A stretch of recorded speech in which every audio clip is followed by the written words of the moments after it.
Everyone, welcome to nursing partners. आज हम unit 2 the healthy child discuss करेंगे। आज से हम यूनिट 2 स्टार्ट करेंगे child health nursing volume first की। तो आज हम इसमें कौन कौन से टॉपिक पढ़ेंगे। पहला है definition and principle of growth and development, और दूसरा टॉपिक हम पढ़ेंगे factor affecting growth and development, कि कौन कौन से फैक्टर हैं जो अफेक्ट करते हैं ग्रोथ एंड डेवलपमेंट को। तो हम स्टार्ट कर लेते हैं। Unit 2 Healthy Child. The healthy child is one who is thriving physically, mentally and emotionally, possessing the necessary resources and support for optimal growth and development. क्या एक healthy child जो होता है वो क्या है, physically, mentally, emotionally जो होता है वो possessing the necessary resources and support for optimal growth and development. तो क्या है इस चीज़ का मतलब, या हम इस लाइन का मतलब क्या हम समझ सकते हैं। जो एक हेल्दी चाइल्ड होता है उसके अंदर क्या होता है कि जो वो फिजिकली हो, मेंटली हो या इमोशनली हो, क्या हो, उसकी जो ग्रोथ होती रहे या उसे रिसोर्सेज प्रोवाइड कराई जाए जिससे कि उसकी ग्रोथ होती रहे और डेवलपमेंट होते रहे बाई एज के अकॉर्डिंग उस चाइल्ड का जो भी है वो डेवलपमेंट होता रहे।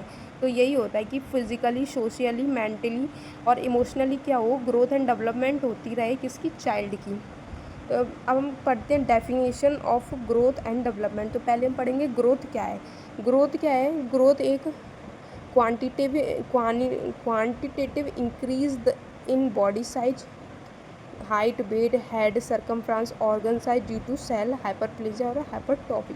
मतलब क्या ग्रोथ होती है, ग्रोथ हो किसकी, एक चाइल्ड की ग्रोथ हो किस बेस पर, हाइट के बेस पे, वेट के बेस पे, हेड के बेस पे, सरकमफ्रेंसेस और ऑर्गन साइज के बेस पर, किसकी वजह से, ड्यू टू हाइपरप्लेजिया और हाइपरट्रॉफी की वजह से वो होता है ग्रोथ। डेवलपमेंट क्या है कि क्वालिटेटिव चेंजेस होते रहें, प्रोग्रेसिव यानी कि लॉन्ग टर्म में क्या हो, क्वालिटेटिव चेंजेस हो स्किल्स के अंदर, फंक्शंस में, बिहेवियर में किसी भी चाइल्ड के, तो वो होता है डेवलपमेंट। लाइक जैसे कि हम कह सकते हैं motor, language, cognition, social, emotional, due to maturation and learning.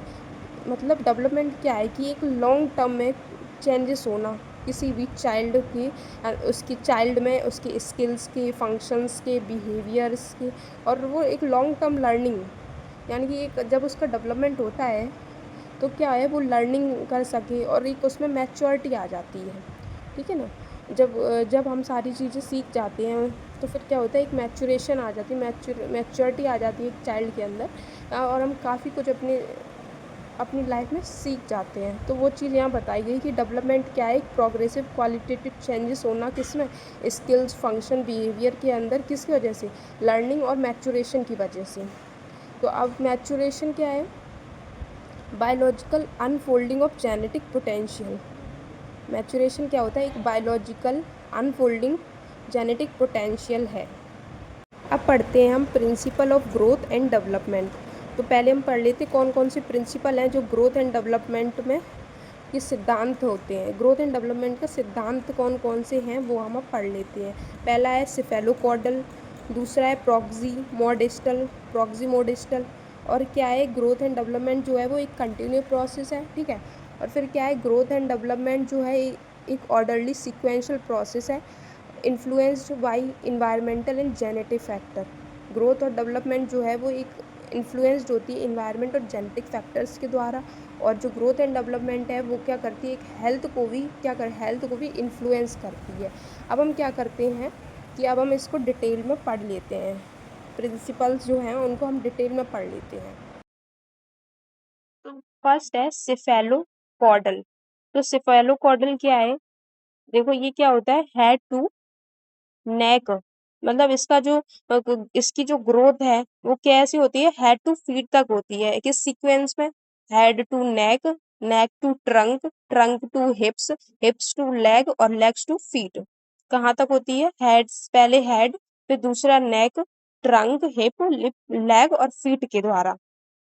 तो हम इसमें पढ़ लेते हैं ये क्या है, ये this principle describe the direction of growth and development. क्या है कि ये जो सिफेलोकॉर्डल है जो सेफेलोकॉर्डल प्रिंसिपल है वो क्या एक ग्रोथ एंड डेवलपमेंट की डायरेक्शन को क्या करता है, डिस्क्राइब करता है। और जो इसकी ग्रोथ है फर्स्ट हेड रीजन यानी कि हेड के रीजन में पहली ग्रोथ हमें देखने को मिलती है। एंड उसके बाद क्या होता है, फॉलोइंग इसको फॉलो करते हुए अदर ऑर्गन्स जो होते हैं वो भी डेवलप करना स्टार्ट हो जाते हैं। तीसरा पॉइंट है the child gain control of the head first then the arm and then the legs. कि जैसा कि मैंने बताया था कि जो चाइल्ड जो है वो गेन कंट्रोल पहले उसकी जो ग्रोथ जो होती है वो पहले हेड में होती है, फिर उसके बाद आर्म में होती है, उसके बाद लेग्स में हमें ग्रोथ देखने को मिलती है। अब ये क्या है, infant develop control of the head and face movement at first 2 month. Infant में क्या होता है, डेवलपमेंट जो होता है हेड और फेस के मूवमेंट्स में क्या है क्या होता है कि एट फर्स्ट 2 मंथ यानी कि पहले 2 मंथ में हमें देखने को मिलता है हेड और फेस में डेवलपमेंट। तो नेक्स्ट फ्यू मंथ्स कुछ यानी कि नेक्स्ट जो मंथ होते हैं उनमें क्या होता है, they are able to lift themselves up by using their arm. वो खुद से क्या होता है, नेक्स्ट के मंथ में क्या होता है, वो खुद से ही क्या हो जाता है, लिफ्ट करने लगता है अपनी आर्म्स के को यूज करते हुए। नेक्स्ट में क्या होता है, वो गेन यानी कि वो कंट्रोल गेन कर लेता है लेग यानी कि पैरों के ऊपर। And able to crawl stand walk run jump climb day by day क्या होता है, उसमें चेंजेस देखने को मिलते हैं। वो खड़ा होने लगता है, वॉक करने लगता है, क्या कौन, चाइल्ड।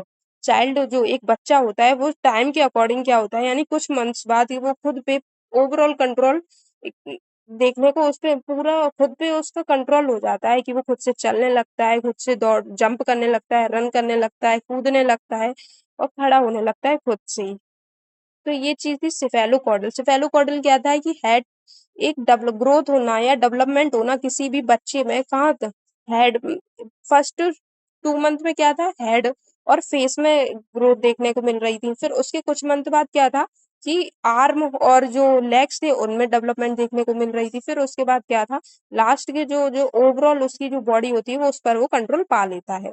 ये पॉइंट थे। तो इसको अगर हम डायग्राम में रिप्रेजेंट करें तो क्या होता है, हेड एक फ्लो चार्ट बनाए तो ऐसे होता है, पहले हेड फिर नेक फिर ट्रंक फिर हिप्स फिर लेग एंड फिर फीट। ये था सेफेलोकॉर्डल। अब हम पढ़ते हैं प्रोक्सिमो डिस्टल डायरेक्शन। ये क्या है, ये एक प्रोसेस है, the process in proximo distal from centre और midline to periphery direction. Development proceed from near to far outward from central axis of the body towards the extremity. क्या होता है, जो प्रोक्सिमो डिस्टल डायरेक्शन है इसमें क्या होता है, जो ग्रोथ एंड डेवलपमेंट होती है वो कैसे होती है, शोल्डर से शोल्डर यानी कि अपने शोल्डर से, एक बच्चा होता है उसके शोल्डर से आर्म तक, आर्म से हैंड, हैंड से फिंगर और फिंगर से पिंसर ग्रास्प तक होती है। ठीक है, तो हम पढ़ते हैं अब कि the directional sequence of development during both prenatal and postnatal stages by either we from head to foot और from the central axis to the extremities of the body. तो इसमें क्या है कि जैसा कि हमने बताया था कि जो इसमें जो ग्रोथ हो रही है, डायरेक्शन जो हो रही है ग्रोथ और डेवलपमेंट की किसी भी बच्चे में, वो एक क्या थी, central axis to the extremities की ओर हो रही है, हेड से फुट की ओर हो रही थी पहला पॉइंट। दूसरा था सेंट्रल एक्सिस से एक्सट्रीमिटीज की ओर हो रही है। ठीक है, इसमें और सेकंड पॉइंट क्या है कि spinal cord developed from outer parts of the body. जो स्पाइनल कॉर्ड्स होती है वो डेवलप्ड होती है पहले outer parts of the body यानी कि बॉडी के आउटर पार्ट्स डेवलप होने से पहले। जो चाइल्ड की आर्म होती है वो डेवलप्ड हो जाती है हैंड के डेवलप होने के पहले ही। The hand and feet develop before the finger and toes. और जो हैंड और फीट होते हैं वो क्या होते हैं, वो डेवलप होते हैं फिंगर और टोज के डेवलप होने से पहले। Finger and toe muscles are the last to develop in physical development. यानी कि फिंगर एंड टो मसल्स होती हैं वो क्या होती है, last to develop in physical. Finger और टो मसल जो होती हैं वो लास्ट में डेवलप होती हैं। देखा ही था कि ये देखो सेफेलोकॉर्डल में क्या, head to neck, trunk and then hip and then leg then feet. और इसमें प्रोक्सिमो डिस्टल में सोल्जर से arm, hand, finger and pincer grasp. ऐसे ग्रोथ एंड डेवलपमेंट हमें देखने को मिलती है चाइल्ड में। अब हम देखेंगे third principal, growth and development is a continuous process. क्या है, देखो इसमें दिख भी रहा होगा, इस डायग्राम में आपको देखने को मिल रहा होगा कि जो ग्रोथ और डेवलपमेंट है वो लाइफ लॉन्ग प्रोसेस होती है, यह एक कंटिन्यूअस प्रोसेस है। ठीक है, जैसे कि इसमें देखो, इसमें क्या है, एक इन्फेंट है, इसमें पहले तो क्या है, एक न्यूनेट है, फिर उसके बाद इन्फेंट है, एंड देन फिर टोडलर, फिर प्री स्कूलर, फिर उसके बाद एडोलसेंट, फिर हमें ये देखने को मिल रहा है लेटर लेटर लेटर एडल्टहुड और लास्ट ओल्डर एज पर्सन हमें देखने को मिल रहा है। ठीक है, तो इससे यही कि इसमें हमने इस तो हम इस चार्ट या फिर हम कह सकते हैं इस पिक्चर से हम यही समझ सकते हैं कि जो ग्रोथ है और डेवलपमेंट जो है वो एक कंटिन्यूअस प्रोसेस है, ये लाइफ लॉन्ग प्रोसेस है। ये प्रोसेस जन्म से यानी कि किसी भी ह्यूमन के बर्थ से स्टार्ट होती है और एंड होती है डेथ पर। जैसे these changes continue until death and in life cycle, यानी डेथ होने के बाद ये साइकिल खत्म हो जाती है। ग्रोथ जैसे कि हम पढ़ लेते हैं, ये है growth and development is a continuous process from conception to death. Even after maturity has been attained, development does not end. Changes continue, which lead to the period of life known as senses or old age. अब fourth point पढ़ लेते हैं, growth and development is orderly sequential process.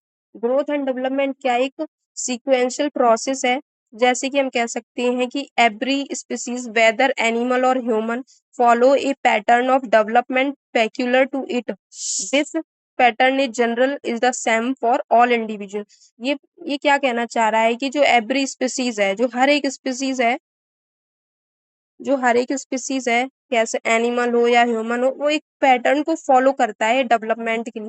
यानी जब उसका development होता है तो हर एक एनिमल या हर एक ह्यूमन जो है वो एक पैटर्न फॉलो करता है जो सेम होता है हर एक इंडिविजुअल में। Social and behavioral scientists increasing have come to see development as a relationship between organism and environment. Social यानी कि क्या मतलब है कि जो सोशल और बिहेवियरल जो है वो इंक्रीज होता है, ये क्या होता है, एक रिलेशनशिप दर्शाता है एक ऑर्गेनिज्म में और इन्वायरमेंट के बीच में। ठीक है, ये चीज है इसमें। all children follow a development pattern with one stage leading to the next। जो ऑल चिल्ड्रन, जितने चिल्ड्रंस होते हैं वो क्या हो, एक फॉलो करते हैं एक पैटर्न को, डेवलपमेंटल पैटर्न को, एक स्टेज से दूसरे स्टेज तक। जैसे कि एग्जांपल हम ले सकते हैं, infant stand before they walk. क्या होता है कि इन्फेंट यानी जो बच्चा होता है वो वॉक यानी कि चलने से पहले वो खड़ा होना सीखता है। वैसे ही draw circle before they make square, मतलब क्या है, दूसरा एग्जांपल ये है कि हम स्क्वायर ड्रॉ करने से पहले क्या सर्कल बनाते हैं। तो यही एग्जांपल है कि सीक्वेंशियल प्रोसेस का यही main example infant stand before walk, यानी कि हम चलने से पहले खड़ा होना सीखते हैं। फिफ्थ प्रिंसिपल है influenced by environmental and genetic factor. जो चाइल्ड है उसकी ग्रोथ या डेवलपमेंट है वो क्या है, इन्फ्लुएंस्ड होती है जेनेटिक या इन्वायरमेंटल फैक्टर्स की वजह से। क्या होते हैं, इन्फ्लुएंस्ड हो सकती है। जैसे कि individual work with and affect their environment and in turn the environment works with and affect them। इसमें क्या है कि इंडिविजुअल्स वर्क विथ, यानी कि इंडिविजुअल जो है वो वर्क करता है किसी भी इन्वायरमेंट की, ऐसे मतलब कोई भी इन्वायरमेंट है जो अफेक्ट कर रहा है नॉर्मली चाइल्ड को, या फिर किसी भी चाइल्ड को क्या करता है, वो अफेक्ट जब करता है तो क्या होता है, ये क्या होता है, तो वो दोनों को, यानी कि जो वर्किंग एरिया है उधर और जो इन्वायरमेंट है उस चाइल्ड का वो तो अफेक्ट हो ही रहा है, साथ में जो ग्रोथ एंड डेवलपमेंट है चाइल्ड की वो भी क्या होती है, अफेक्ट होने लगती है। अब लास्ट पॉइंट है हेल्थ इन्फ्लुएंसेस। क्या है, हेल्थ अपनी क्या होती है, हेल्थ भी इन्फ्लुएंस करती है। जब क्या होता है, जब हमें देखने को मिलता है तो हेल्थ कैसे इन्फ्लुएंस करने लगती है कि जब जब भी हमारे मतलब कोई भी चाइल्ड है या फिर कोई चाइल्ड है उसमें क्या है, कोई ट्रॉमा हो गया या कोई मेंटल इलनेस हो गई या कोई डिजीज़ हो गई है, तो इस कारण से भी क्या होती है, उसकी ग्रोथ और डेवलपमेंट क्या होती है, रुक जाती है। जब उसकी ग्रोथ एंड डेवलपमेंट रुक जाएगी तो हेल्थ क्या होगी, इन्फ्लुएंस हो जाएगी, किससे, इलनेस से और या फिर ट्रॉमा से इन्फ्लुएंस हो रही, जिससे कि ग्रोथ एंड डेवलपमेंट नहीं हो पा रही है सही से चाइल्ड की। तो ये भी एक प्रिंसिपल हो गया हेल्थ इन्फ्लुएंस। तो अभी हमने क्या क्या पढ़ लिया, definition and principle of growth and development discuss कर लिया है। अब हम डिस्कस करेंगे factor affecting growth and development. तो कौन कौन से फैक्टर जो होते हैं अफेक्ट करते हैं चाइल्ड की ग्रोथ और डेवलपमेंट को, ठीक है। तो पहला है genetic, prenatal, perinatal, postnatal, psychosocial, environmental और हेल्थ केयर एसेस। तो ये 7 फैक्टर्स जो होते हैं वो अफेक्ट करते हैं चाइल्ड की ग्रोथ को और उसके डेवलपमेंट को। अब हम क्या करते हैं, इनको थोड़ा थोड़ा ब्रीफली थोड़ा थोड़ा जान लेते हैं कि ये कैसे, मतलब ये क्या जो फैक्टर ये हैं क्या और कैसे अफेक्ट कर रही है। ये है factor affecting growth and development में पहली है जेनेटिक। जेनेटिक कैसे, सेक्स के द्वारा, ethnicity, familiar pattern, congenital anomalies, inborn error of metabolism. Prenatal में क्या है, प्रीनेटल कैसे, प्रीनेटल जो है वो कैसे फैक्टर, प्रीनेटल जो है कैसे अफेक्ट कर रहा है ग्रोथ एंड डेवलपमेंट को, मेटरनल न्यूट्रिशन की वजह से, इलनेस की वजह से, या फिर कोई ड्रग ले लिया, अल्कोहल या टोबैको, स्ट्रेस या कोई भी प्लेसेंटल एफिशिएंसी इनसफिशिएंसी है, तो भी क्या है वो ग्रोथ और डेवलपमेंट को क्या कर रहा है, अफेक्ट कर रहा है। पेरीनेटल कैसे अफेक्ट कर रहा है, जैसे कि प्रीमेच्योरिटी हो गई, न्यूनेटल इन्फेक्शन हो गया, या हाइपर बिल्रुबिनेमिया हमें अगर देखने को मिल रहा है, तो भी क्या है ग्रोथ एंड डेवलपमेंट में क्या होता है, जो फैक्टर है, जो पेरीनेटल फैक्टर जो है वो ग्रोथ एंड डेवलपमेंट में क्या करता है, अफेक्ट करता है। पोस्टनेटल क्या है, कैसे, न्यूट्रिशन के द्वारा, क्रॉनिक डिजीज हो गया, कोई इन्फेक्शन हो गया, या फिर कोई एंडोक्राइन डिसऑर्डर हो गया, या फिर कोई भी स्लीप है, अगर हमने स्लीप ढंग से नहीं ले रहे हैं, कोई स्लीप टाइमली हम नहीं सो रहे हैं, या फिर ज्यादा जाग रहे हैं, तो भी क्या होता है, ये ग्रोथ, जो एक ग्रोथ है या फिर डेवलपमेंट हो रही है बॉडी में, वो उसको अफेक्ट कर देता है। साइको सोशल क्या है कि अटैचमेंट हो गया, या फिर पेरेंटिंग स्टाइल हो गई, एब्यूज हो गया, स्टिमुलेशन हो गया, प्ले की वजह से, या स्कूल्स में कोई भी ऐसे कोई फैक्टर है जो जैसे जैसे कि साइको सोशल यानी कि समाज में मेंटली कोई स्ट्रेस आ रहा है, लाइक स्कूल में, प्ले में स्टिमुलेट हो रही है कोई भी पुराने थॉट्स, एब्यूज हो रहा है, या फिर कोई भी अटैचमेंट है, तो काफी सारी चीजें होती हैं जो साइको सोशल फैक्टर्स, कुछ साइको सोशल फैक्टर जो होते हैं वो ग्रोथ एंड डेवलपमेंट को अफेक्ट करते हैं। इन्वायरमेंटल फैक्टर कौन से होते हैं जो अफेक्ट करते हैं ग्रोथ एंड डेवलपमेंट को किसी भी ह्यूमन में या फिर किसी भी इन्फेंट या चाइल्ड में, लाइक हाउसिंग की वजह से भी हो सकता है, सैनिटेशन हो गया, पॉल्यूशंस की वजह से, टॉक्सिन्स की वजह से, फैमिली इनकम, एजुकेशन या कल्चर, यानी कि कोई एजुकेशन एजुकेशन की वजह से हो, क्योंकि बहुत सारे बच्चे होते हैं जो नहीं टाइम पढ़ पाते हैं, तो उन्हें तो काफी बच्चों का दिमाग होता है पढ़ने में लगता है, पढ़ने का मन करता है, पर उनके पास इतना पैसा नहीं है, या फिर इतना पैसा नहीं कि वो पढ़ सके, उनके जो इकोनॉमिक सिस्टम होता है, इकोनॉमी या फिर हम कह सकते हैं फाइनेंशियल कंडीशन होती है, उतनी अच्छी नहीं होती है उनके घर की। तो कहीं न कहीं स्ट्रेस की वजह से उनकी जो ग्रोथ है, उनकी हेल्थ पे क्या होता है, इफ़ेक्ट पड़ता है। अब लास्ट है health care assist. Health care assist क्या है?